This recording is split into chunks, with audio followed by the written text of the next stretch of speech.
Hello students, कैसे हैं आप सब। बहुत बहुत स्वागत है आप सभी का आईएएस ऑनलाइन यूट्यूब चैनल। जैसे कि आप सभी को पता है, रिसेंटली अभी नीट 2022 का पेपर हो चुका है। उसी के पेपर के डिस्कशन के साथ आज हम यहाँ पे हैं आपके साथ। तो आज हम डिस्कस करेंगे फिजिक्स के क्वेश्चंस, जो कि उनमें से बहुत ही ईजी क्वेश्चंस पूछते हैं। कुछ क्वेश्चंस में थोड़ा बहुत लॉजिक बनता था और कुछ क्वेश्चंस आपके थ्योरी बेसिस पे थे, स्ट्रेट फॉरवर्ड क्वेश्चंस बने थे। तो वन बाय वन आज हमें डिस्कस करना है कि आपकी फिजिक्स के नीट 2022 के कौन से क्वेश्चंस थे, ठीक है। और वीडियो के लास्ट में हम देखेंगे कि कौन से टॉपिक पे कितने क्वेश्चंस आए थे पूरे पेपर के एनालिसिस के साथ। तो चलिए स्टार्ट करते हैं हम फिजिक्स के क्वेश्चंस के साथ।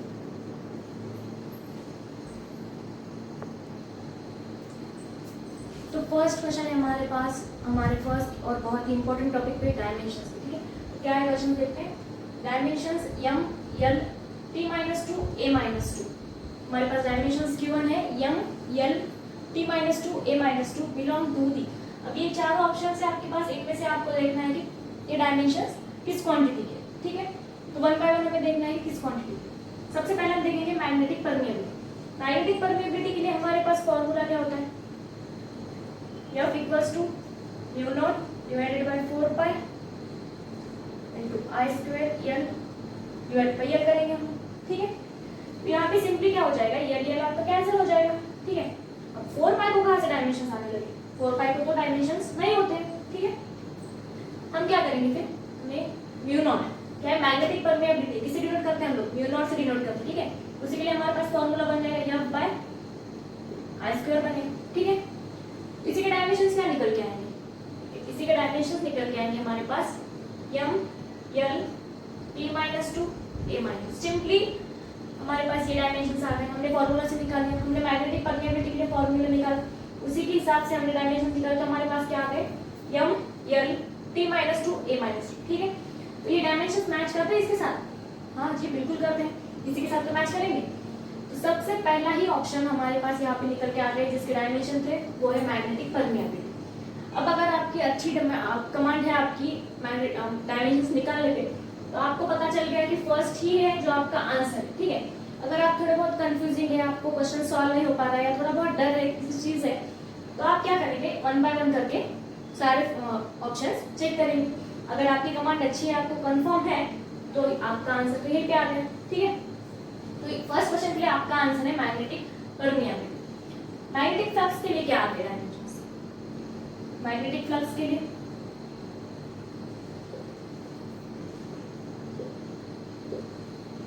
फ्लक्स पूछा है ना, तो इसके लिए डायमेंशंस क्या होते हैं, m l सॉरी l2 रहेगा ना, और a raised to -1 रहेगा। इसके मैग्नेटिक फ्लक्स के लिए, इंडक्टेंस के लिए क्या होते हैं, इंडक्टेंस के लिए होते हैं m l2 T2 and a raised to -2, ठीक है।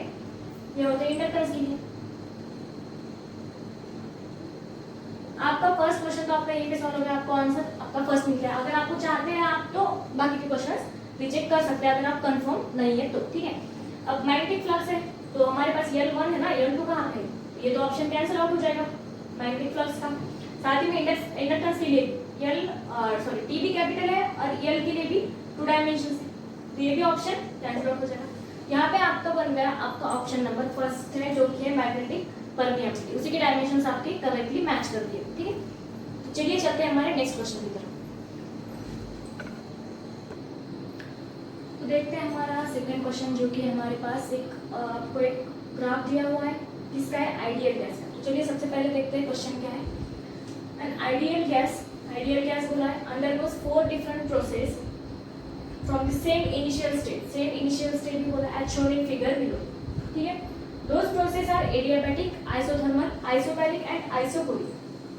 The curve which represent the adiabatic process among the 1, 2, 3, 4, ठीक है। आपके पास यहाँ पे 4 ग्राफ दिए हुए, इसी में से एक ग्राफ आपको पूछा गया कि कौन सा है जो कि है, आपको बताना है एडियाबैटिक कौन सा है, ठीक है। आपको बहुत ही स्ट्रेट फॉरवर्ड और सिंपल सा क्वेश्चन पूछा गया है, एडियाबैटिक प्रोसेस आपको बतानी है। सबसे पहले हमें क्या पता है, हमें क्या ये पता है कि एडियाबैटिक प्रोसेस कैसे होती है, आइसोथर्मल होती है, ठीक है। एंड रिलेशन हमें पता है, ठीक है। एडियाबैटिक प्रोसेस कैसी होती है, gamma multiply by isothermal process होती है, ठीक है। तो थर्ड जो हमारे पास ये कर्व है, ये जो स्लोप है, किसका है हमारे पास, आइसोथर्मल का। तो अगर हमें रिलेशन पता है तो एडियाबैटिक का कर्व हमारे पास कैसे हो जाएगा? अब हमने ये तो बोल दिया कि आइसोथर्मल है, तो हमारा जो कुछ भी ऑप्शन नंबर 3 था कैंसिल आउट हो गया, ठीक है। अब यहाँ पे आप देख सकते हैं आइसोबैरिक प्रोसेस है, वॉल्यूम कांस्टेंट है, तो आपका फर्स्ट का भी आंसर कैंसिल आउट हो गया ऑप्शन, ठीक है। नेक्स्ट हमें आप क्या देखना है अब यहाँ पे, ये तो प्रोसेस हमारी आइसोकोरिक। लास्ट में बचा हमारे पास सेकंड ऑप्शन। सिंपली आपको इतना कैंसिल आउट करके जाने की जरूरत नहीं थी अगर आपको इतना पता है कि एडियाबैटिक प्रोसेस का जो कुछ भी कर्व है, जो कुछ भी स्लोप है वो बड़ा आता है, ठीक है, ज्यादा निकल के आता है, क्योंकि वो प्रोसेस कैसी है, gamma multiply by isothermal process है, ठीक है। उसी की वजह से आपको आंसर देखते ही पता चल जाता है कि कर्व जिसका ज्यादा बड़ा है वो आपकी कौन सी प्रोसेस है, एडियाबैटिक प्रोसेस। तो आपका यहाँ पे आंसर बन जाएगा ऑप्शन नंबर 4। सेकेंड वाला जो कुछ भी ग्राफ है, जो कुछ भी स्लोप है वो आपका रहेगा एडियाबैटिक प्रोसेस का। एडियाबैटिक प्रोसेस कैसी है, आइसोथर्मल, ठीक है। आइसोथर्मल प्रोसेस का हमें क्या पता है, रिलेशन पता है एडियाबैटिक प्रोसेस के लिए, गामा मल्टीप्लाई बाय आइसोथर्मल, ठीक है। ये आ गया आपका ऑप्शन नंबर 4। तो चलिए देखते हैं थर्ड क्वेश्चन हमारा। तो चलिए देखते हैं, अब हमारे पास है हमारा नेक्स्ट क्वेश्चन। हमें पूछा गया ratio of radius of gyration पूछा गया, क्वेश्चन ध्यान से पढ़िए क्या बोला है आपको। Ratio of radius of gyration of thin uniform disc about an axis passing through its centre and normal to its plane to the radius of gyration of the disc about its diameter is, ठीक है। हमें simply पूछा गया है, ratio पूछा गया है आपको, ठीक है। अब एक थिन यूनिफॉर्म डिस्क बोला है passing through centre and second अगर हम डायमीटर की बात करें तो ये होगी, ठीक है। अब हमें सिंपली ऐसे कुछ डायग्राम दी गई, मतलब हम सिंपली क्या बोलेंगे, हमारे पास जो फॉर्मूला है मास स्क्वायर बाय 2 सिंपली हमें याद आ जाता है। अगर थिन लेंसेज की बात कर दी जाए तो हमें ये सिंपली बात याद आ सकती है, जो कि पासिंग थ्रू सेंटर, ठीक है। और अगर डायमीटर के लिए पूछा गया है मास स्क्वायर बाय 4, किसी का इस पे ध्यान ही नहीं जाएगा ज्यादा करके। आपको क्या पूछा गया है, सिंपली आपको पूछा गया radius of gyration. Radius of gyration हम किससे डिनोट करते हैं, कैसे, ठीक है। मास की तो बात हो गई, हमें पूछा गया रेडियस ऑफ गायरेशन पूछा गया है, ठीक है।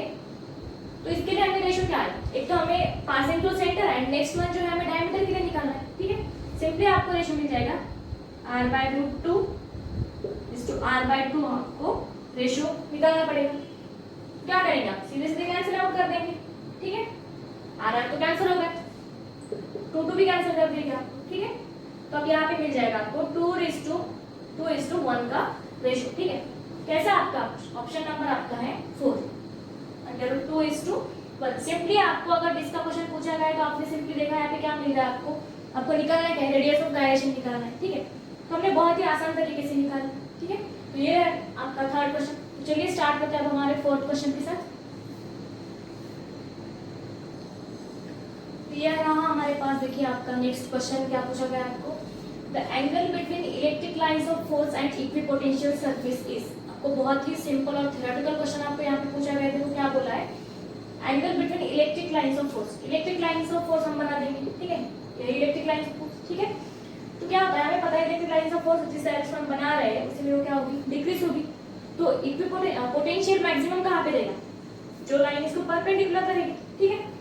परपेंडिकुलर डायरेक्शन में क्या होता है, पोटेंशियल ज्यादा होता है, ठीक है। तो सिंपली आपको यहाँ पे एंगल कौन सा बनना है, परपेंडिकुलर है, मतलब कौन सा एंगल है आपका 90 डिग्री एंगल है परपेंडिकुलर की डायरेक्शन में, ठीक है। तो अगर इलेक्ट्रिक लाइंस ऑफ फोर्स जो कुछ भी है उसी अगर डिक्रीजिंग हो रही है तो पोटेंशियल मैक्सिमम कहाँ पे रहता है, उसकी जो पोटेंशियल है, जो उसकी लाइन परपेंडिकुलर है वहीं पे तो मैक्सिमम रहेगा ना। ये कौन सी डायरेक्शन में, परपेंडिकुलर डायरेक्शन में, तो आपका एंगल कौन सा मिल जाएगा 90 डिग्री का। ये था आपका बहुत ही सिंपल और बहुत ही थ्योरेटिकल बेस्ड क्वेश्चन था। देखिए बहुत ही सिंपल सा था, angle between electric lines of force. आपको सिंपली अगर थ्योरी पता है कौन सी डायरेक्शन में डिक्रीज होता है, पोटेंशियल कहाँ पे मैक्सिमम है, तो आप ये क्वेश्चन को आसानी से हैंडल कर पाएंगे, ठीक है। जैसे कि हमने सिंपली किया है कि हमने एक electric lines of force draw कर दी, हमें पता है इस डायरेक्शन में नेगेटिव रहेगी, मैक्सिमम पोटेंशियल कहाँ पे रहता है, जो कुछ भी वो उसको परपेंडिकुलर रहती है, ठीक है। उसी के बेसिस पे अगर परपेंडिकुलर है मतलब 90 डिग्री का एंगल है, सिंपली हमारे पास फर्स्ट ऑप्शन है आपका आंसर, ठीक है। ये था आपका बहुत ही सिंपल सा क्वेश्चन जिसमें डिस्कस करने के लिए बहुत सा कुछ नहीं था, ठीक है। अगर थियरी आपको पता है इसके पीछे की तो आप ये क्वेश्चन अटेम्प्ट कर सकते थे, ठीक है। चलिए स्टार्ट करते हैं हमारा next question.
dropped in a long column of highly viscous fluid.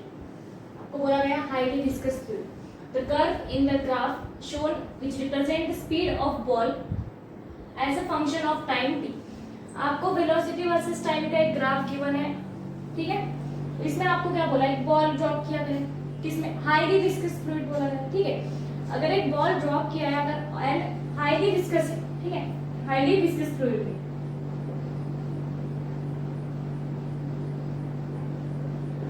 इसमें हाईली विस्कस फ्लूइड में, ठीक है, बॉल ड्रॉप किया मतलब इनिशिएटिव उसका कुछ तो भी होगा ना, इनिशियल वेलोसिटी होनी चाहिए कुछ तो भी. लेकिन अगर आपने ध्यान से वेलोसिटी वर्सेस टाइम ग्राफ को अगर देखा है, ठीक है, तो सी एंड डी में आप देख सकते हैं, सी एंड डी कैसे, इसमें इनिशियल वेलोसिटी यू कैसा है, 0 है. तो सिंपली यही से आपके दो ऑप्शंस तो कट गए, फर्स्ट एंड सेकंड तो आपका कट गया, ठीक है. तो आपको पता होगा हाईली विस्कस लिक्विड बोला गया है, ठीक है. तो हाईली विस्कस लिक्विड में कैसा होता है, रिटार्डेशन बढ़ता है, ठीक है. तो आपके पास क्या आएगा, स्लोप बन के आएगा, ठीक है. तो यहाँ पे स्लोप वाला कौन सा ऑप्शन है आपका, ये जो कर्व आपका बी वाला बनेगा, ठीक है. तो आपके पास आंसर आ गया बी, क्योंकि हाईली विस्कस फ्लूइड बोला था. हाईली विस्कस फ्लूइड में होता क्या है,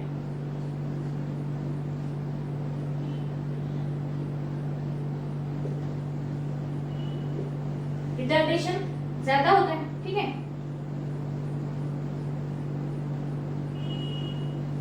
इस वेलोसिटी टाइम के ग्राफ से देखिए आपने बहुत ही सिंपल तरीके से एक तो हमारे दो ऑप्शंस कट गए, ठीक है. कंफ्यूजन थोड़ा कम हो गया, ठीक है. उसके बाद में हमें एक बात पता थी, हाईली विस्कस फ्लूइड में रिटार्डेशन ज्यादा होता है, मैक्सिमम होता है, ठीक है.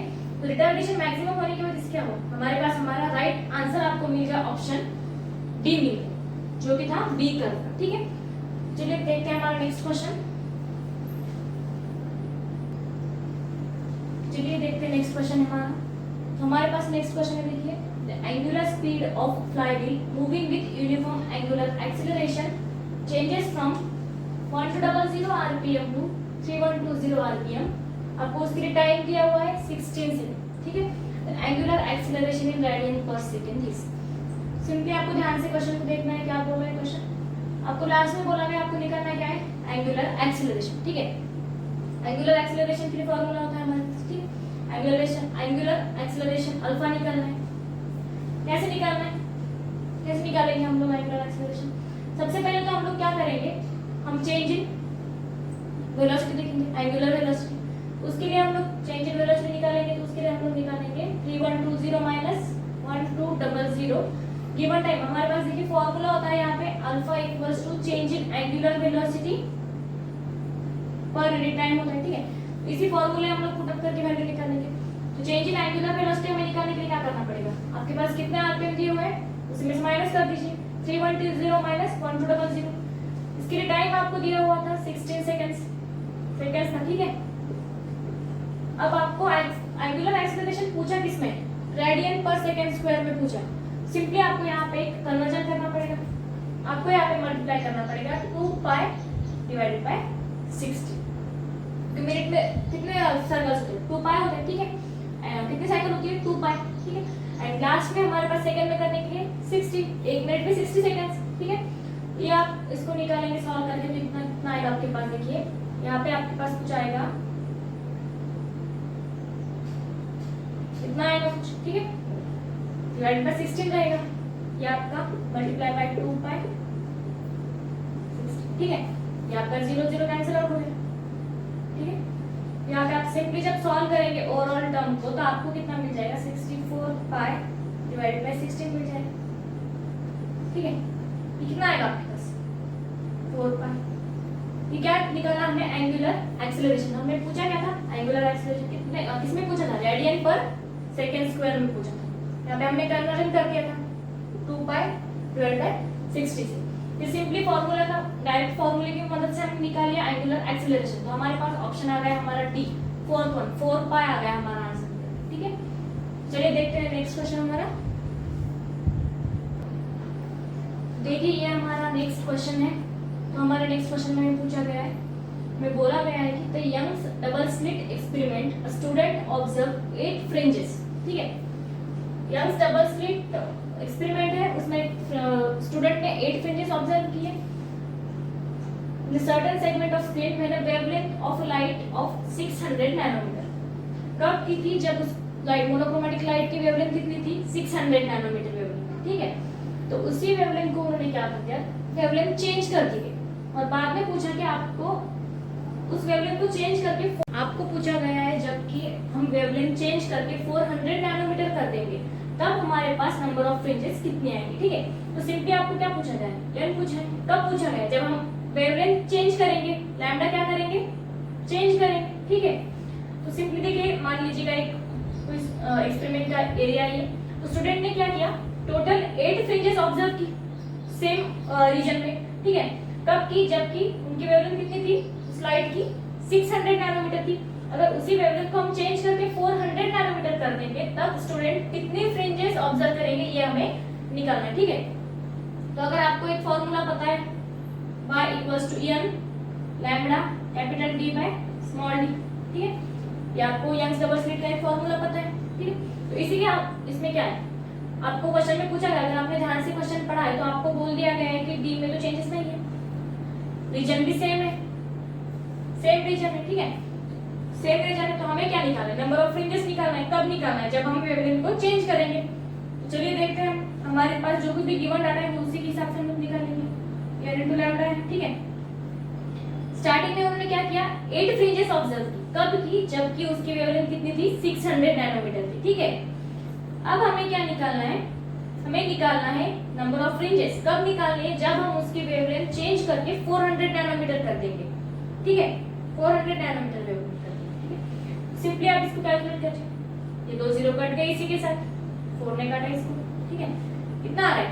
2 into 6, तब हम क्या मिल जाएगा? n मिल जाएगा। तो कितना आएगा? n मतलब क्या है? नंबर ऑफ फ्रिंजेस है। हमारे पास ऑप्शन क्या है? ऑप्शन नंबर डी, सेकंड वाला जो कुछ भी हमारा ऑप्शन है उसमें कितने फ्रिंजेस है? 12 फ्रिंजेस है। तो हमने इसी हिसाब से निकाल लिया। देखो सिंपली अगर आपको एक फॉर्मूला पता है और आपने ध्यान से क्वेश्चन को अगर पढ़ा है तो उसी से आपको आधा क्वेश्चन तो आपका सॉल्व हो गया। ठीक है, सिंपली आपको निकालना बाकी रहा नंबर ऑफ फ्रिंजेस, तो वो भी हमने वेवलेंथ चेंज करके कैलकुलेट करके निकाली, तो हमारे पास आंसर आ गया ऑप्शन नंबर सेकंड। चलिए स्टार्ट करते हैं अब हमारे नेक्स्ट क्वेश्चन के साथ। तो ये आपको पूछा गया, देखो आपके लिए मैचेस लगानी है, सही पेयर्स करना है। ठीक है, आपको दो लिस्ट गिवन है, लिस्ट 1 एंड लिस्ट सेकंड। आपको वेव्स दी गई है एंड उसकी वेवलेंथ दी गई। ठीक है, तो आपको क्या करना है? मैच करना है। ठीक है, तो आप सिंपली अगर ऐसे क्वेश्चन आप सॉल्व कैसे करते हो? अब चारों के चारों वैल्यूज तो निकाल नहीं सकते। अगर चारों के चारों तो आपको कंफर्म पता है, ऐसा हो नहीं सकता। अगर होता भी है तो आपको कंफ्यूजन होगा वहीं पे।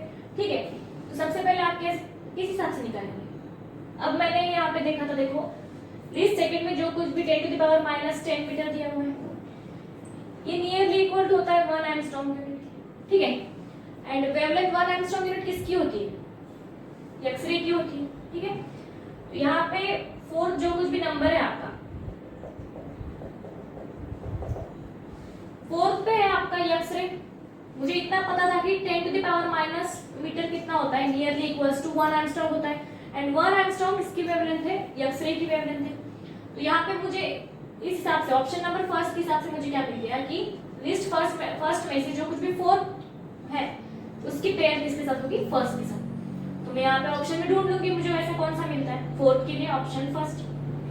तब आप देखेंगे कि मुझे तीनों वैसे मिलते हैं। ठीक है, डी का आंसर फर्स्ट रहने वाले मुझे 3 ऑप्शन है, तो यहाँ पे मेरा सिर्फ एक आंसर कैंसिल आउट हो गया। ठीक है, अब इसके बाद मुझे क्या देखना है? मुझे देखना है एएम वेव सिग्नल। ठीक है, उसके लिए मेरे पास क्या ऑप्शन रहेगा? एएम वेव के लिए मैं क्या देखूंगी? यहाँ पे मुझे ऑप्शन मिल जाएगा, उसकी नियरली इक्वल्स टू वेवलेंथ कितनी होती है? 10 टू द पावर -2। जो सेकंड वैल्यू जो है जो मुझे पता थी वो कौन सी थी? 10 टू द पावर -2। ठीक है, तो यहाँ पे मुझे कौन सा ऑप्शन में मिलेगा? बी अगर वैरी कर देंगे हम लोग। अगर आप देखेंगे यहाँ पे सिर्फ बी ऐसा है जिनकी तीनों में भी वैल्यूज चेंज है, तो मैंने सिंपली क्या कर दिया कि मैंने बी की वैल्यू ढूंढी। माइक्रोवेव की क्या होती है? 10 टू द पावर -2 वेवलेंथ। ठीक है, 10 टू द पावर -2 मीटर। तो यहाँ पे मुझे वैसा कौन सा ऑप्शन मिल गया? ऑप्शन मिल गया मुझे बी। तो यहाँ पे मैंने क्या किया? मुझे सारे के सारे ऑप्शन चेक करने की जरूरत है। ठीक है, एक क्लू मिल गया, उसी के हिसाब से मैंने क्या निकाल लिया? 1 एंगस्ट्रॉम यूनिट, एक की वैल्यू निकाली, तो मैंने एक ऑप्शन कैंसिल आउट हो गया। लेकिन देखिए यहाँ पे मुझे 3 जो ऑप्शन है उसमें तीनों की तीनों मुझे रिमेज रहे, क्योंकि मेरा सिर्फ एक ऑप्शन यहाँ पे कैंसिल हुआ था। तो नेक्स्ट मुझे वैल्यू पता थी माइक्रोवेव की, ठीक है, उसके हिसाब से क्या निकालेंगे हम लोग। हमने देखा कि बी में क्या, इनमें से कौन सी ऐसी वैल्यू है जिसमें सिमिलरिटीज नहीं है। तो अगर मैं बी की वैल्यू ढूंढती तो मुझे इसमें से करेक्ट आंसर मिल जाता था, ठीक है। तो इसी तरह से मैंने क्या किया कि मेरा बी वाला माइक्रोवेव जो कुछ था उसकी वैल्यू मैंने देखी, तो मुझे मिल गई 10⁻² मीटर। तो यहाँ से मिल गया मुझे मेरा आंसर नंबर 2। ऐसे क्वेश्चंस में आपको पूरे के पूरे क्वेश्चन सॉल्व करने की जरूरत नहीं है, सबकी वैल्यूज पता होना भी जरूरी नहीं है। अगर आप एक या दो चीज यूज कर सकते हैं तो आप स्मार्ट वर्क से कैंसिल आउट करके इस मेथड से आप लोग क्या करेंगे, आप अपना आंसर चूज कर सकते हैं, ठीक है। चलिए नेक्स्ट क्वेश्चन देखते हैं। देखिए ये हमारा है नेक्स्ट क्वेश्चन। तो इसमें आपको 4 ग्राफ्स गिवन है, ठीक है। आपको ग्राफ गिवन है वेवलेंथ एंड मोमेंटम के बीच में, ठीक है। तो क्वेश्चन देखिए क्या है, the graph which shows the variation of the de Broglie's wavelength of particle and its associated momentum is. अगर आपको एक बहुत ही सिंपल सी क्वेश्चन, इस क्वेश्चन में अगर आपको पता है तो आपका टाइम कंज्यूम होना भी जाए से आपका यहाँ पे टाइम बहुत सा बच जाएगा, आपका क्वेश्चन बहुत ही सिंपल तरीके से सॉल्व होगा, ठीक है। अगर आपको पता है लैम्बडा का किसी के भी साथ आप ग्राफ निकालो, किसी भी चीज के साथ लैम्बडा का अगर आप ग्राफ निकालेंगे तो आपको सिर्फ और सिर्फ इस टाइप का ग्राफ मिलेगा, ठीक है। तो ऐसा ऑप्शन आपके पास कौन सा है, ऑप्शन नंबर 2, ठीक है। तो ये बहुत ही सिंपल सी बात थी। अगर आपको रिलेशन पता है लैम्बडा का किसी भी चीज के साथ अगर आप ग्राफ निकालेंगे तो आपको ग्राफ यही मिलेगा, ठीक है। तो ये था आपका बहुत ही सिंपल सा क्वेश्चन था। अगर आपको एक चीज पता है तो आप ये क्वेश्चन को सॉल्व कर सकते थे। एक only one and only one एक रिलेशन के बेसिस पे आपका ये क्वेश्चन सॉल्व है, ठीक है। अगर आपको ओनली इतना पता है कि आपका लैम्बडा किसी के भी साथ आप लैम्बडा का ग्राफ निकालेंगे तो आपको कर्व यही मिलेगा, ठीक है। ये था हमारा नेक्स्ट क्वेश्चन। चलिए नेक्स्ट क्वेश्चन देखते हैं। देखिए हमारे पास नेक्स्ट क्वेश्चन है हमारा, when light propagates through a material medium to relate permittivity epsilon r and relative permeability mu r, the velocity of light v is given by, ठीक है। तो हमें पता है v के लिए हमारे पास एक फॉर्मूला होता है, वेलोसिटी ऑफ लाइट का हमारे पास फॉर्मूला क्या है, हमारे पास एक फॉर्मूला है, अगर आपको पता है ये फॉर्मूला तो हमारे पास एक फॉर्मूला है वेलोसिटी ऑफ लाइट का, ठीक है। तो इसको मटेरियल मीडियम में क्या करेंगे, म्यू एम की वैल्यू देखते हैं, हमारे पास चेंज होगी म्यू एम की वैल्यू, ठीक है।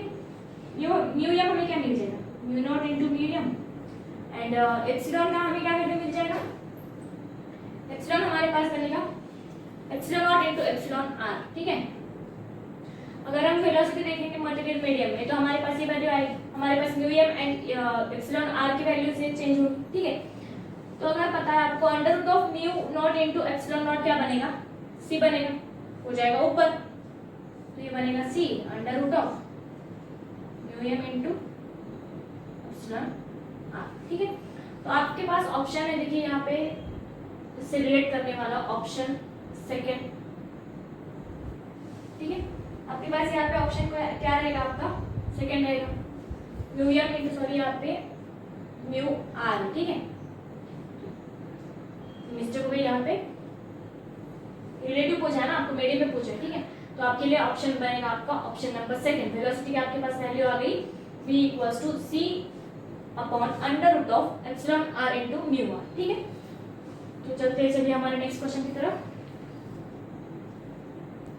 तो देखिए ये रहा हमारा नेक्स्ट क्वेश्चन जो कि है सोप बबल्स पे, ठीक है। A soap bubble expands the pressure inside the bubble. अगर हम सोप बबल को एक्सपांड करेंगे तो उसके अंदर का जो कुछ भी प्रेशर रहेगा वो कैसे रहेगा, ठीक है।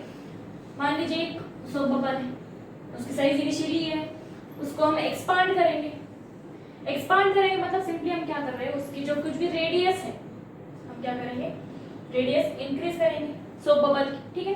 अगर आपको एक इसका फॉर्मूला पता है आपके पास प्रेशर के लिए, P inside minus P outside equals to 4s divided by r। हमारे पास एक बहुत ही सिंपल सा फॉर्मूला है, ठीक है। तो इसके हिसाब से हम लोग कैसे निकालेंगे, हमें क्या निकालना है, प्रेशर इनसाइड निकालना है, ठीक है।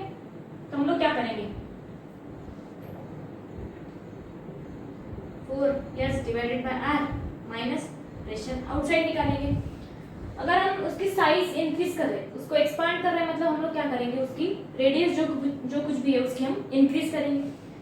अगर रेडियस इंक्रीज करेंगे मतलब क्या होगा, डिनोमिनेटर की वैल्यू अगर हम इंक्रीज करेंगे तो न्यूमरेटर अपने आप वैल्यू छोटी छोटी बनती जाएगी ना।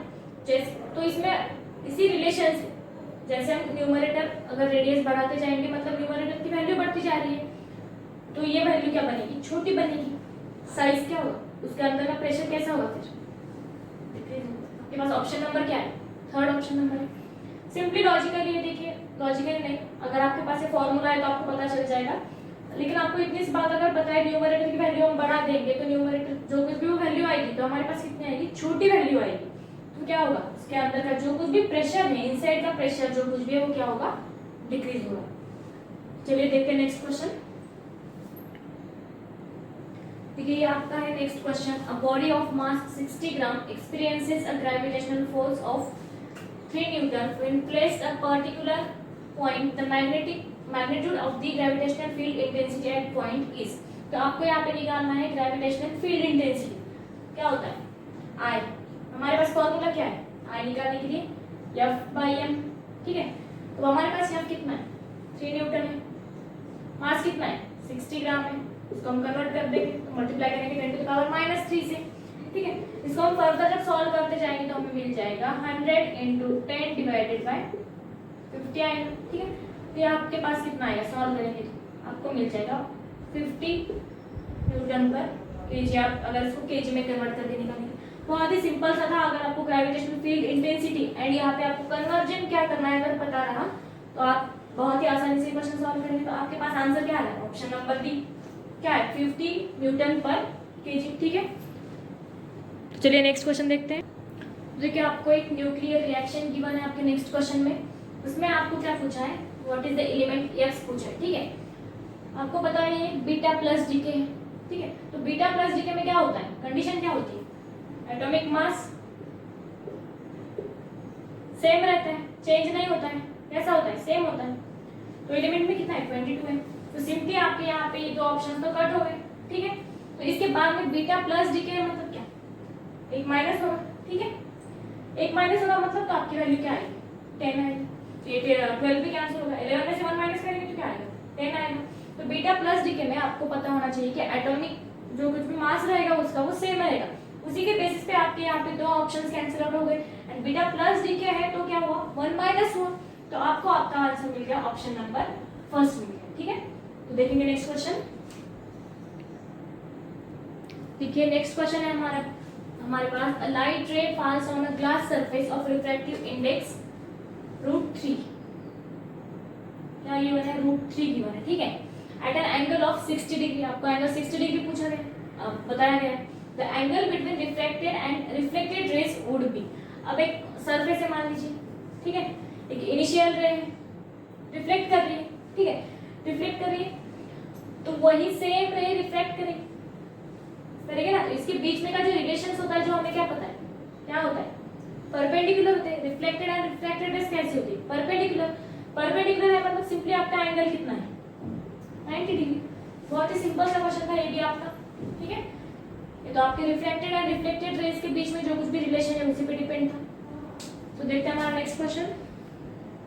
तो देखिए हमारे पास है आपका हमारा नेक्स्ट क्वेश्चन है, the shell of mass m, हमें बोला गया है mass m having is at rest initially rest पे बोला है u = 0। जो कुछ भी आपको गिवन दिया रहेगा आप क्या करेंगे, पढ़ते समय ही उसको नोट डाउन करेंगे, ठीक है। तो सेकंड आपको क्या दिया हुआ है इसके बाद में, it explodes into 3 fragments having masses in the ratio of 2:2:1। आपको रेशियो दिया गया है masses का 3 fragments के 2:2:1, ठीक है। having equal masses, if the fragment having equal masses fly off along mutually perpendicular direction। आपको क्या बोला गया है, जो कुछ भी इक्वल masses है वो फ्लाई ऑफ कैसे करेंगे, म्यूचुअली परपेंडिकुलर डायरेक्शन में, ठीक है। तो निकालेंगे, परपेंडिकुलर ड्रॉ करेंगे यहाँ पे, ठीक है, 2 का, ठीक है। ये दोनों फ्रेगमेंट्स हो गए, ठीक है। तो इसके बाद में आपको क्या बोला गया, along mutually perpendicular direction हो गया with speed v1 and speed of a third fragment is। तो हमें क्या दिया गया है, ये कुछ भी हमें जो कुछ भी दिया हुआ है रेशियो, ये हमें दिया हुआ है वेलोसिटी दो की दी हुई जो कि परपेंडिकुलर म्यूचुअली परपेंडिकुलर जा रहे हैं, हमें क्या करना है, थर्ड की निकालना है, ठीक है। अगर हम बोलेंगे आपको म्यूचुअली परपेंडिकुलर डायरेक्शन में जा रही है तो आपको नेट मोमेंटम आपको क्या मिल जाएगा, 2 × 2√v मिलेगा। ठीक है, अगर आपको बोला गया है कि इनिशियली उसकी वेलोसिटी कितनी है, 0 है, इनिशियली 0 है मतलब फाइनली कितनी होगी, फाइनली भी 0 ही होगी। तो जो कुछ भी आपका थर्ड फ्रैक्शन है, इन दोनों की जो सेम वेलोसिटी रहेगी उसी के सेम वो भी क्या करेगा, फ्लाई ऑफ करेगा। तो आपका जो कुछ भी थर्ड फ्रैगमेंट रहेगा वो कैसे जाएगा, 2 ठीक है। आपके पास ऑप्शन है क्या, 2√2v। ठीक है, तो ये आ गया आपका इस क्वेश्चन का आंसर।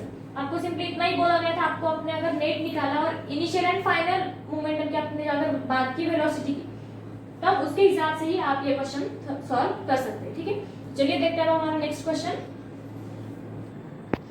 तो देखिए अब हमारे पास है next question, 2 hollow conducting spheres of radii R1 and R2। hollow spheres दिए हुए हैं R1 and R2। R1 is very greater than R2। ठीक है, have equal charges, the potential would be, हमें निकालना है पोटेंशियल क्या होगा। ठीक है, अब हमारे पास ये फर्स्ट स्फीयर है, hollow sphere है R1। ठीक है, सेकंड जो कुछ भी इससे बड़ा वाला रहेगा कौन सा रहेगा, R2।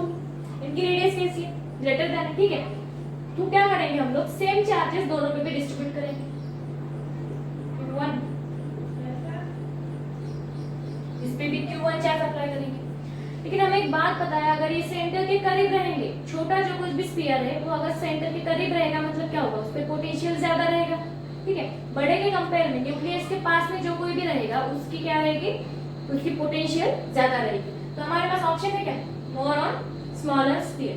तो पोटेंशियल हमें क्या देखना था, potential would be more on smaller sphere. ये था आपका स्टेटेड क्वेश्चन।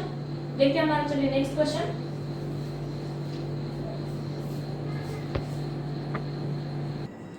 देखिए हमारा नेक्स्ट क्वेश्चन है, हमें पूछा गया है, थ्योरी बेस पे क्वेश्चन है, as temperature increases the electrical resistance. ठीक है, अगर हम टेम्परेचर इंक्रीज करेंगे तो इलेक्ट्रिकल रेजिस्टेंस में क्या चेंज आता है। ठीक है, हमें एक पता है बात कि अगर हम टेम्परेचर को इंक्रीज करेंगे, टेम्परेचर को इंक्रीज करेंगे तो क्या होगा, रैंडमनेस बढ़ेगा, रैंडमनेस भी क्या होगा, इंक्रीज होगा। ठीक है, तो अगर हमें एक बात इसलिए पता है, कंडक्टर्स के लिए क्या होगा, इलेक्ट्रिकल रेजिस्टेंस बढ़ेगा एंड सेमीकंडक्टर्स के लिए क्या होगा, डिक्रीज होगा। तो हमारे पास यहाँ पे रिलेशन है, हमारा फर्स्ट जो कुछ भी ऑप्शन है वो हमारा करेक्ट रहेगा। Electrical resistance increases for the conductor but decreases for the semiconductors. ठीक है, ये है हमारा करेक्ट आंसर। ठीक है, तो चलिए नेक्स्ट देखते हैं। देखिए हमारा नेक्स्ट क्वेश्चन है, आपको गिवन है, एक ग्राफ गिवन है। ठीक है, the displacement time graph of 2 moving particles. ठीक है, आपको ग्राफ कौन सा गिवन है, डिस्प्लेसमेंट टाइम ग्राफ है।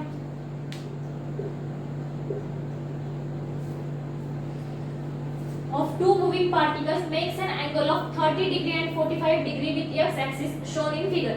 ये फिगर हमें गिवन था, इसके लिए हमें दिया था ये हमारा x एक्सिस के साथ इस पार्टिकल, मूविंग पार्टिकल ने ये फर्स्ट एंगल बनाया 30 डिग्री का। ठीक है, एंड सेकंड बनाया 45 डिग्री का। ठीक है, ये दो एंगल बनाए, तो हमें क्या निकालना है, इनकी रिस्पेक्टिव वेलोसिटी निकालनी है। आपके पास एंगल दिया हुआ है ना, हम लोग सीधे क्या कंसीडर करेंगे, tan थीटा। ठीक है, tan 30 degree equals to tan 45, tan 30 degree is to tan 45 degree लेंगे तो हमें क्या मिल जाएगा, tan 30 की वैल्यू कितनी होती है हमारे पास, 1/√3 इज टू क्या मिलेगा 1। सिंपली ये रेशियो हमें क्या मिल जाएगा, 1/√3। ठीक है, तो आपको आंसर क्या मिलेगा आपके क्वेश्चन का, 1/√3। ये था हमारा नेक्स्ट क्वेश्चन। ठीक है, देखते हैं नेक्स्ट वाला क्वेश्चन हमारा। देखिए हमारा नेक्स्ट क्वेश्चन है, हमें दिया हुआ है square of loop of side 1 metre. हमें लूप दिया हुआ है, कितना है 1 मीटर है। ठीक है, 1 मीटर का लूप हमें दिया हुआ है एंड रेजिस्टेंस हमें दी हुई है 1 ohm is placed in a magnetic field of 0.5 tesla. ठीक है, 0.5 टेस्ला कौन सी क्या है, मैग्नेटिक फील्ड है। ठीक है, if a plane of a loop is perpendicular to the direction of magnetic field the magnetic flux through the loop is. हमें last में बताया गया है कि हमें निकालना क्या है, मैग्नेटिक फ्लक्स हमें निकालना है फाई। मैग्नेटिक फ्लक्स हमें क्या गिवन है, हमें गिवन है साइड गिवन है स्क्वायर लूप की कितनी है 1 मीटर है। ठीक है, रेजिस्टेंस दिया हुआ है, रेजिस्टेंस कितना है 1 ओम गिवन है, ठीक है, एंड मैग्नेटिक फील्ड दी हुई है बी कितनी है 0.5 टेस्ला, ठीक है। तो हमें फाई निकालने के लिए सिंपली हमारे पास एक फॉर्मूला क्या है B into A, magnetic field into area given है। अगर हमें स्क्वायर की साइड गिवन है तो हम साइड L स्क्वायर से हम लोग क्या निकालेंगे, साइड स्क्वायर से हम क्या निकाल सकते हैं, हम एरिया निकाल सकते हैं 0.5 इनटू 1 स्क्वायर, हमें सिंपली क्या मिल जाएगा 0.5 वेबर। अगर आपने इस क्वेश्चन में ध्यान से देखा है तो आपको रेजिस्टेंस भी दिया हुआ है, लेकिन इसका कुछ काम था क्या क्वेश्चन में, कुछ भी नहीं था। स्ट्रेट फॉरवर्ड क्वेश्चन आपको क्या पूछा गया था, मैग्नेटिक फ्लक्स पूछा था, उसके लिए सिंपली एक फॉर्मूला हमारे पास था मैग्नेटिक फील्ड इनटू एरिया था, ठीक है। उसी को हमने अगर एरिया का स्क्वायर करके हम क्या निकाल सकते हैं, सॉरी साइड स्क्वायर करके हमने क्या निकाला, एरिया निकाला। सिंपली दोनों का मल्टीप्लिकेशन करके हमें आंसर मिल गया 0.5 वेबर, ठीक है, ये था हमारा आंसर। तो नेक्स्ट क्वेश्चन है, तो देखिए हमारे पास है नेक्स्ट क्वेश्चन है, उसमें 3 सर्किट डायग्राम्स हमें बना के दी हुई जिसमें बायस दी हुई, ठीक है, फॉरवर्ड एंड रिवर्स बायस से। तो उसमें हमें क्या निकाला है, पोटेंशियल ड्रॉप अक्रॉस कौन से भी 2 डायग्राम है कि उनमें पोटेंशियल ड्रॉप जो कुछ भी रहेगा वो इक्वल रहेगा, ऐसे 2 डायग्राम्स हमें इसमें से फाइंड आउट करने, ठीक है। अब फर्स्ट सर्किट में देख लीजिए क्या है हमारे पास, फॉरवर्ड बायस्ड है, ठीक है, यहाँ पे एक थोड़ा सा करेक्शन है, देख लीजिएगा।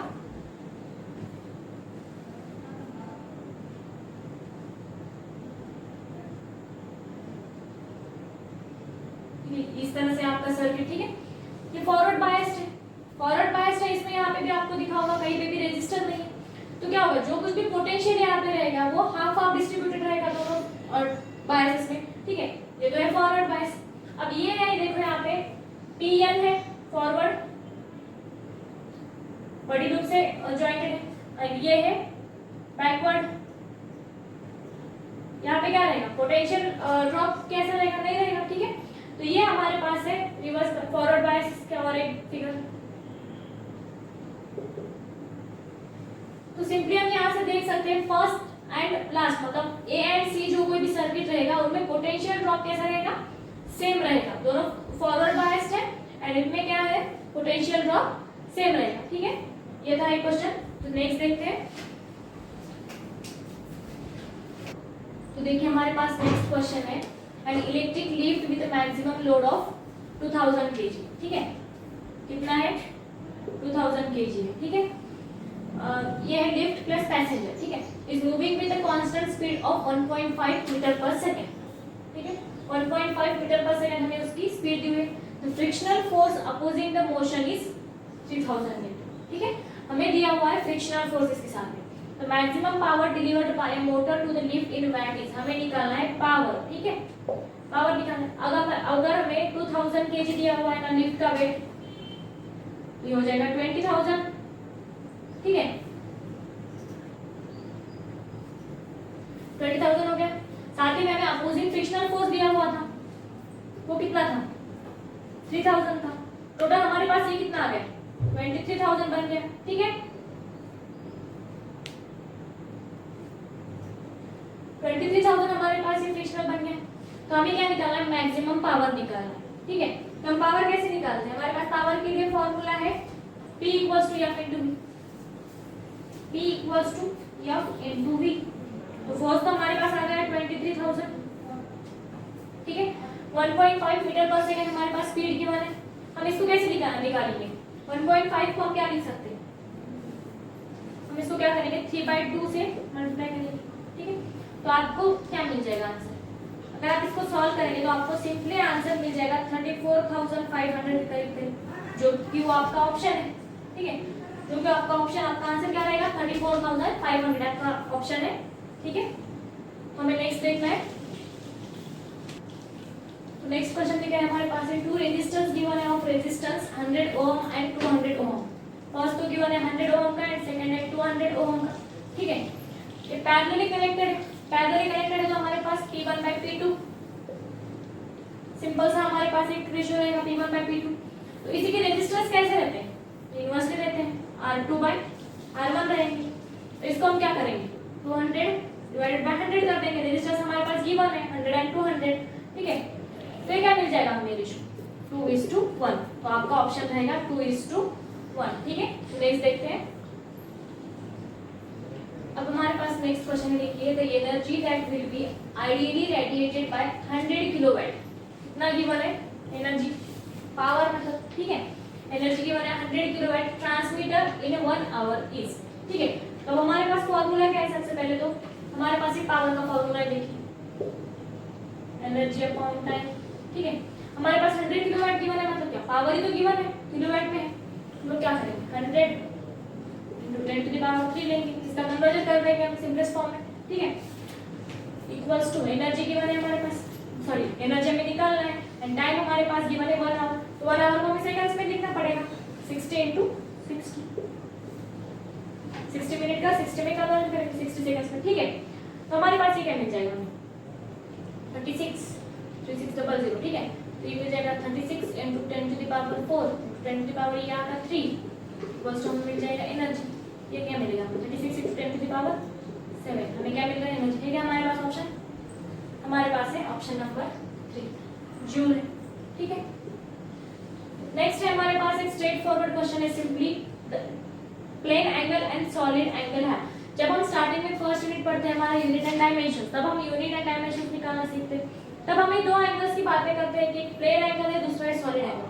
तो उसके लिए डेफिनेटली आपको एक बात बताई जाती है कि क्या होता है plane angle and solid angles के लिए यूनिट्स होते हैं बट डायमेंशंस नहीं होते। ये बात आपको रटवाई दी जाती है आपकी क्लासेस की तरफ से, आपकी कोचिंग की तरफ से, जो कि बहुत ही इंपॉर्टेंट है, ठीक है।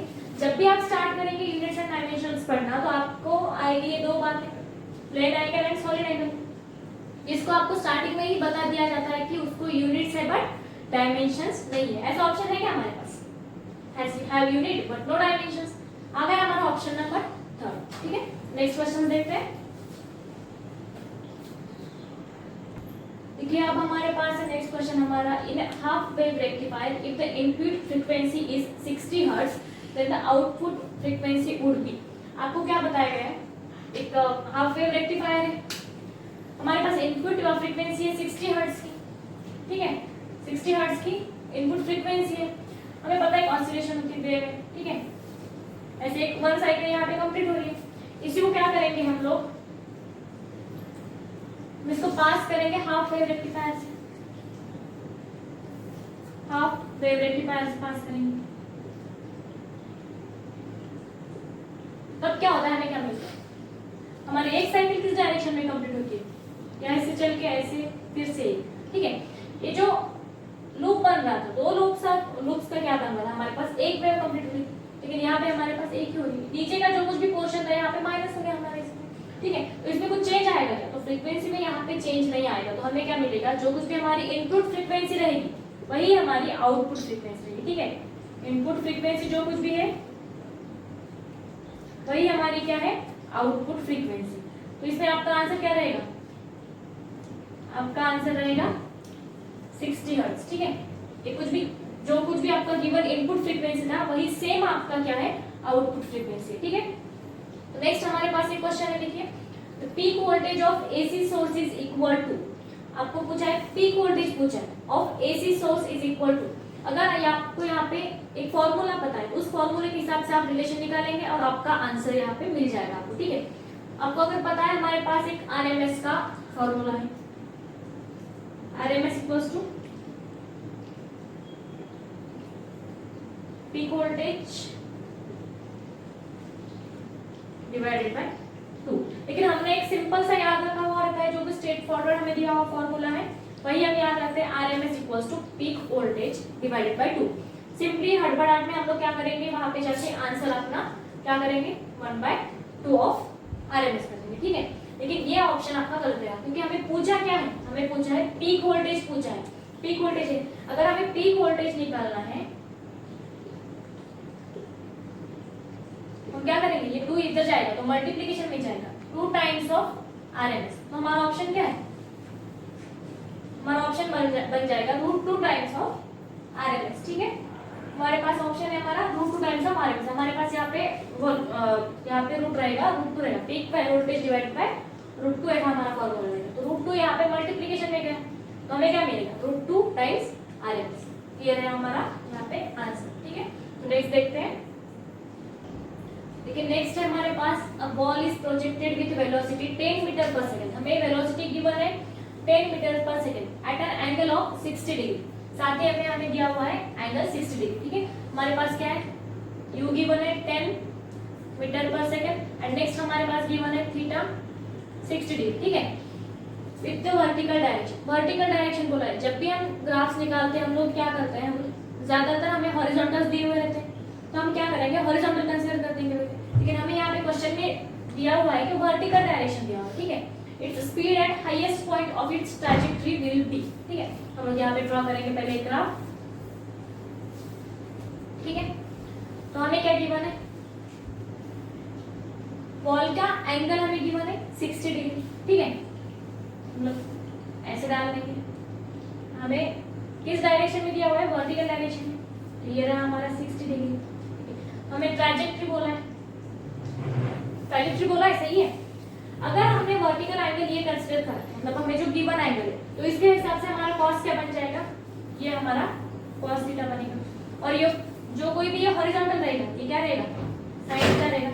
ट्रैजेक्टरी के लिए क्या रहेगा, u into cos theta, u into sine theta. ठीक है, u की वैल्यूज है, थीटा हमारे पास गिवन है 60 डिग्री। तो हमें कब पूछा है, trajectory will be eight highest point पूछा, तो ये हाईएस्ट पॉइंट है। ठीक है, सेम ही रहेगा, जो कुछ भी हमारी थीटा की वैल्यू रहेगी, जो कुछ भी हमारा एंगल रहेगा वो सेम रहेगा। तो हम सिंपली निकालेंगे u sin थीटा से। ठीक है, u की वैल्यू कितनी है हमारे पास 10 एंड sin हमारे पास गिवन है sin 60 डिग्री। sin 60 की वैल्यू कितनी है, √3/2, आंसर आउट कर दो, 5 मिल जाएगा। 5 × √3 मीटर पर सेकंड में मिलेगी हमें। ठीक है, तो अगर हमने यहाँ पे अगर ध्यान से पढ़ा वर्टिकल डायरेक्शन, तो हमने यहाँ पे वर्टिकल डायरेक्शन कंसीडर करी। ट्रैजेक्टरी के लिए हमारे पास यहाँ पे एंगल था, जो कोई भी एंगल हमारा हॉरिजॉन्टल रहेगा वो हमारा रहेगा u sin थीटा। लेकिन हमें पूछा है वर्टिकल एंगल के लिए, तो हमने स्टार्टिंग में क्या किया, ट्रैजेक्टरी कंसीडर करके हमने एंगल सही से दिया और साथ में हमने u initial value and theta जो कुछ भी गिवन था उसकी मदद से हमने निकाल लिया हमारा आंसर। ठीक है, तो ये हमारा आंसर है 5 × √3 मीटर पर सेकंड। ठीक है, नेक्स्ट देखते हैं।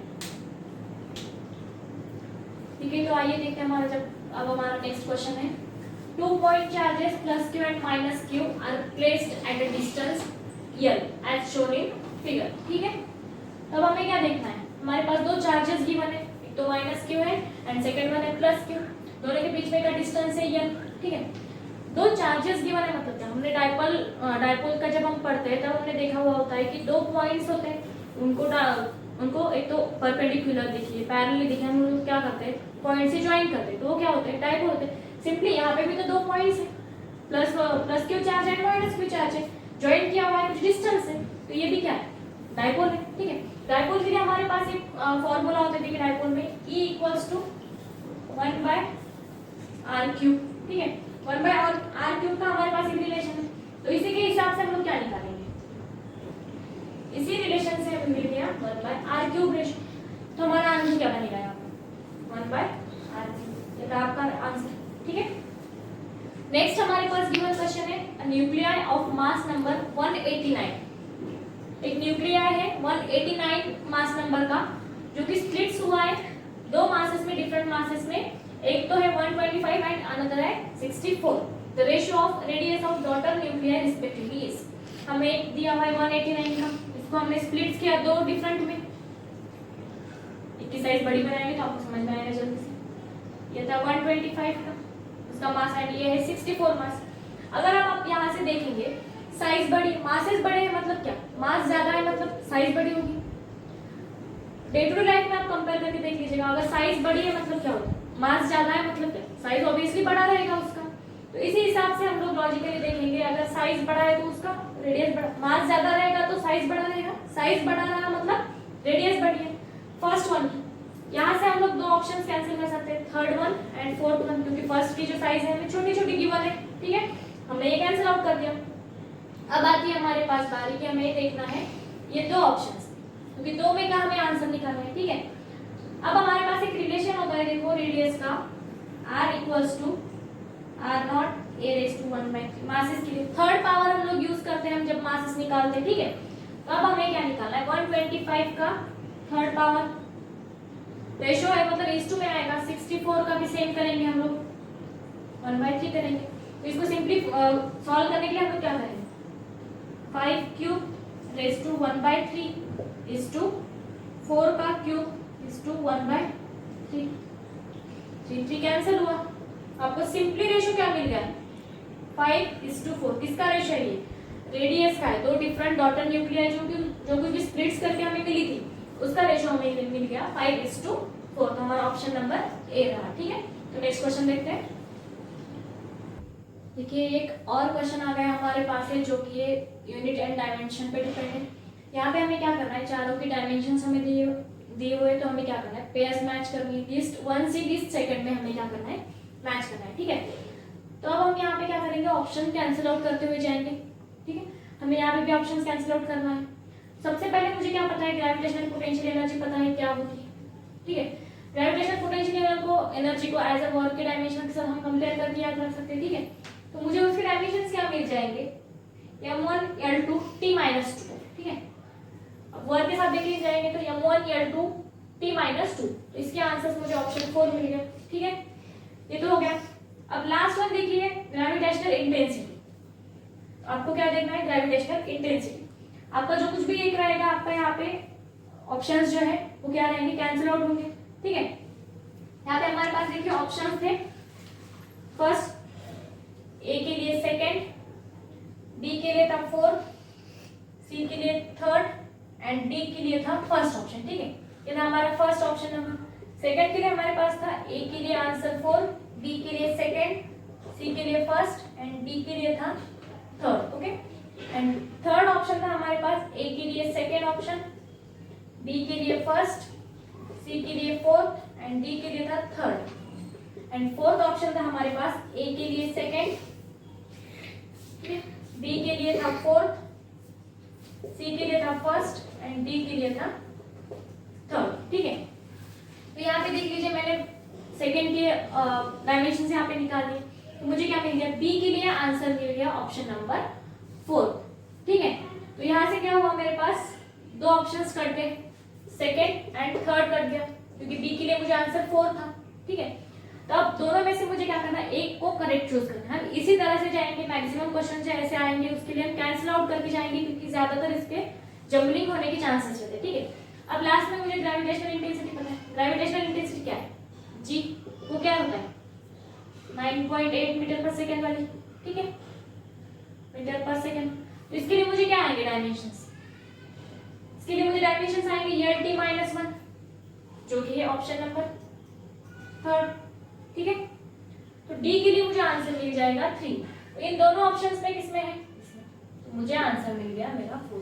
ठीक है, जैसे जब भी ऐसे आपको पेयरिंग वाले आंसर्स आएंगे तब आपको क्या करना है, आपको जो कुछ भी टर्म्स कंफर्म पता है उसके हिसाब से आपको कैंसिलेशन करते हुए जाना है। ये वे आपको बहुत ही बेटर रहेगा, क्योंकि देख लीजिए मैंने एक आंसर निकाला तो मेरे दो ऑप्शन सीधे सीधे यहाँ पे कट गए। ठीक है, सेकंड एंड थर्ड कट गया, एंड लास्ट का मैंने डिफरेंस देखा किसमें है, अब दो ऑप्शंस मेरे पास बचे, उसमें मैंने देखा अगर मैं डी का आंसर, क्योंकि बी तो सेम है, ए भी सेम है, सी में चेंज है, डी में चेंज है। ठीक है, तो मैं क्या कर सकती थी, सी एंड डी दोनों के आंसर्स ढूंढ सकती थी। तो मुझे कंफर्म पता थे डी के आंसर्स, तो मैंने डी के हिसाब से सही आंसर यहाँ पे निकाल लिया। ठीक है, तो अब हमें नेक्स्ट क्वेश्चन यहाँ पे राउंड ऑफ का, the area of rectangular field in metre second of length 56.3 metre and breadth given है हमें 25 metre after rounding off value of correct significant digit is. हमें राउंडिंग ऑफ की प्रॉब्लम है, हम unit and dimension जब पढ़ते हैं तब उसी के साथ में हम राउंडिंग ऑफ की भी देखते हैं। ठीक है, अब हमें लेंथ एंड ब्रेथ गिवन है 56.3 मीटर मल्टीप्लाई बाय 25, क्योंकि एरिया निकालना है ना। अब हम क्या करेंगे, हार्ड वर्क के लिए 56.3 into 25 मीटर करते बैठेंगे, लेकिन हमें स्मार्ट वर्क करना है, हमें क्या निकालना है, सिग्निफिकेंट डिजिट निकालना है। ठीक है, तो इसके लिए हमारे दो ऑप्शन तो यहीं पे हम काट देंगे। ठीक है, एक तो एक एंड ये मल्टीप्लिकेशन वाले दोनों भी, क्योंकि हमें राउंड ऑफ करना है। अगर हम दोनों का मल्टीप्लिकेशन करेंगे तो इसके करीब कुछ आएगा। ठीक है, अगर हमारे लार्जर वैल्यू जो कुछ भी हम इसमें मल्टीप्लाई करेंगे तो हमें यहाँ मिल जाएगा ये आंसर, लेकिन हमें निकालना है राउंडिंग ऑफ में। ठीक है, तो क्या करेंगे हम लोग, इस 8 को कंसीडर करेंगे 4, तो हमें क्या मिल जाएगा 4। ठीक है, इंटू 10 टू द पावर 2 की वैल्यू मिल जाएगी। तो हमारे पास आएगा हमारा आंसर नंबर सेकेंड। ये था हमारा सिग्निफिकेंट का, जो कि हमने राउंडिंग ऑफ करना देख लिया। ठीक है, अब हमारे पास एक लास्ट क्वेश्चन बाकी है, जब हम नेक्स्ट देखेंगे। चलिए लास्ट क्वेश्चन की तरफ। अब हम चलते हैं अब हमारे लास्ट क्वेश्चन की तरफ, जो कि हमारा two transparent media A and B are separated by plane boundary, the speed of light in those media are 1.5 into 10 to the power 8 metre per second. First one given है and second one हमारे पास given है 2.0 into 10 to the power 8 metre per second respectively. ठीक है, the critical angle for the ray of a light for those two media is. ठीक है, हमें क्या निकालना है? क्रिटिकल एंगल निकालना है। क्रिटिकल एंगल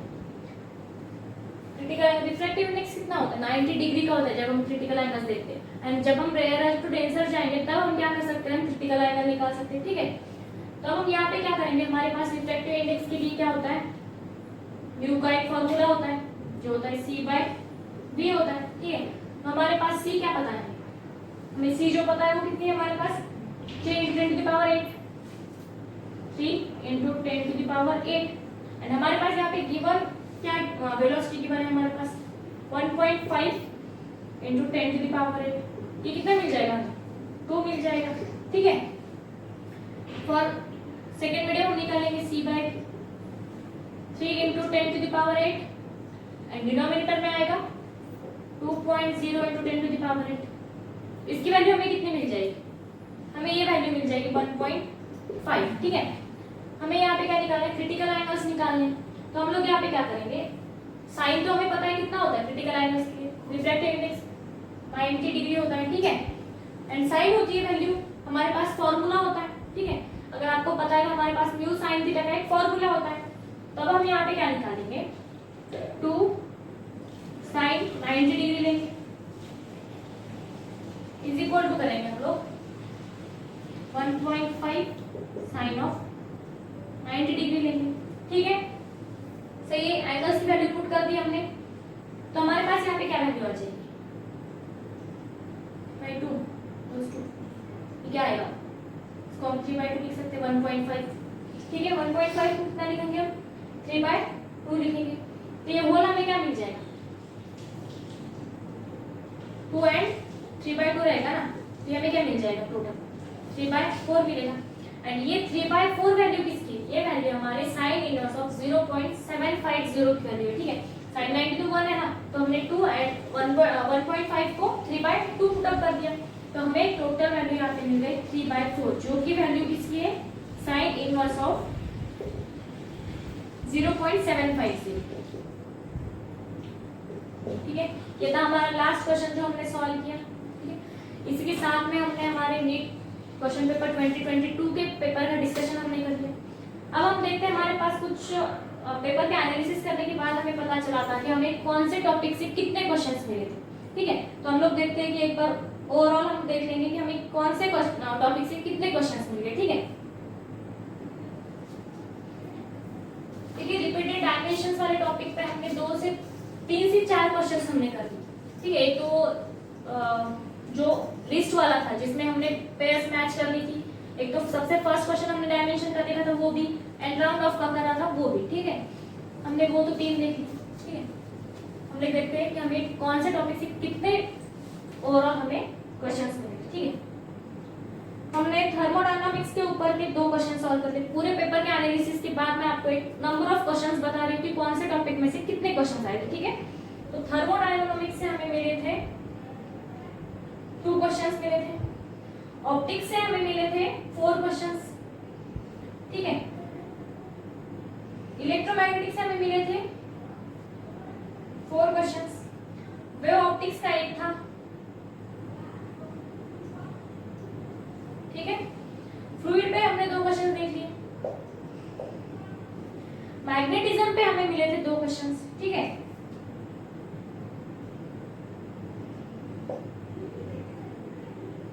रोटेशन पे अगर आपने देखा वो डिस्क वाला एक क्वेश्चन है, सेकंड वन एक हमने देखा था उसी के बाद में नेक्स्ट वाला जो क्वेश्चन देखा था।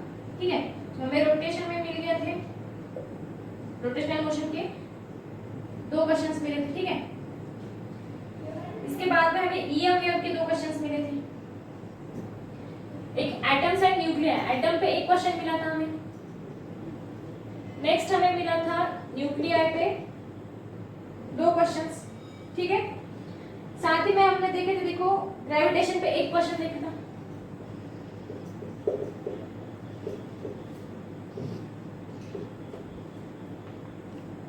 सॉलिड स्टेट पे एक क्वेश्चन था, ठीक है, एंड एसएचएम पे एक क्वेश्चन, ठीक है।